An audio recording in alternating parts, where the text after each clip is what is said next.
Have you ever wondered what it takes to buy a house in Georgia? Maybe one like this, or this. Today, I'm gonna cover just how much home you can actually buy in Georgia and how buying a home here actually works. Plus, there's a few tax incentives that if you're thinking about making a move here, you absolutely need to know about. So stick with me till the end and I'll make sure you know them all. 80% of home buyers obtain a loan when purchasing a home. When you make that all-important monthly payment, what exactly are you paying for? Well, it's a mix really of paying down the principal of your home, which is what the home actually costs, plus there's interest, homeowner's insurance, and of course, property taxes.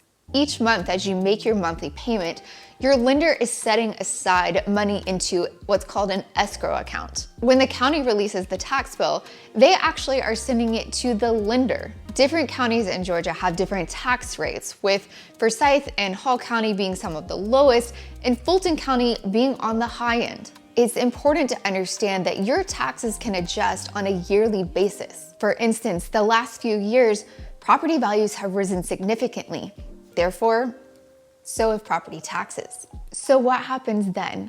Chances are the escrow account that you've been paying into came up short. You'll notice that your monthly payment has increased. This is to pay back and cover those costs from the escrow account that you were short.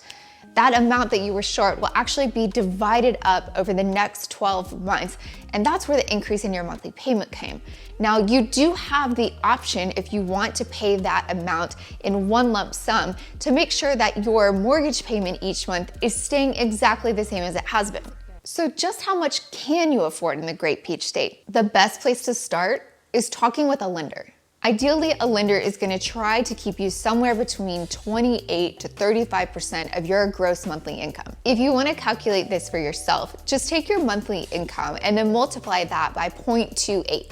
Lenders mainly care about income and debt. What are you bringing in each month? Do you have a stable job? And have you filed taxes for the last 2 years? When it comes to debt, or what you owe or paying out each month, there's a little bit more involved. The lender is really looking at your debt to income ratio, which is going to be what's left after you've covered your monthly expenses. Quick example, you're making roughly $7,000 a month. The lender is going to look at this and give you roughly $3,100 to put towards all of your debts.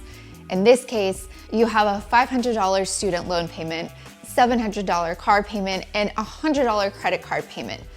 $1,850 a month will get you roughly a $250,000 house unless you're looking at putting a higher down payment of about 20% or more.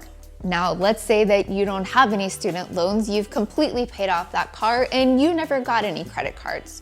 Well, lucky you, you'll be getting that full $3,100 towards a house payment. Does that mean you have to spend all of it? Absolutely not. However, if you choose to, that would put you more in the $450,000 to $500,000 price range. Quite a difference between the two. Now, where you choose to live in Georgia is going to play a huge part in what you can afford. The closer to the city you get, the more expensive in most cases. Many of the suburbs surrounding the city, Alpharetta, Milton, Johns Creek, have also gotten pretty pricey. Areas such as Dawsonville, Canton, Houston, and Monroe are growing but still have much more affordable options. Not to mention property taxes.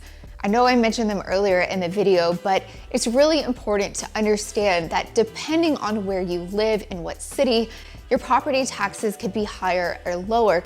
And when you're on a tight budget, this can really make a difference in your monthly payment. Some good news about property taxes here in Georgia. Georgia's Governor Kemp, approved the Homestead Relief Act for 2023. This gave a larger tax break to homeowners that already had the homestead exemption in place. They're still working on what 2024 is going to look like, and who knows how that's going to play out exactly. However, the talk has been that they're going to put a cap on just exactly how much property taxes can rise each year. They're also in the works of reducing the flat income tax, which of course would help across the board. Georgia has been considered an affordable state for years. And even though we've had home prices rise significantly the last couple of years, Georgia is still incredibly affordable. If you're thinking about making a move to Georgia or even within Georgia, my team and I would love to be a resource. You can email me directly at ashley@myhaventeam.com, or you can call me in the information in the description below. Make sure to check out any of my videos for information on the suburbs of Georgia. Do me a huge favor and hit that subscribe button, and I'll see you next week.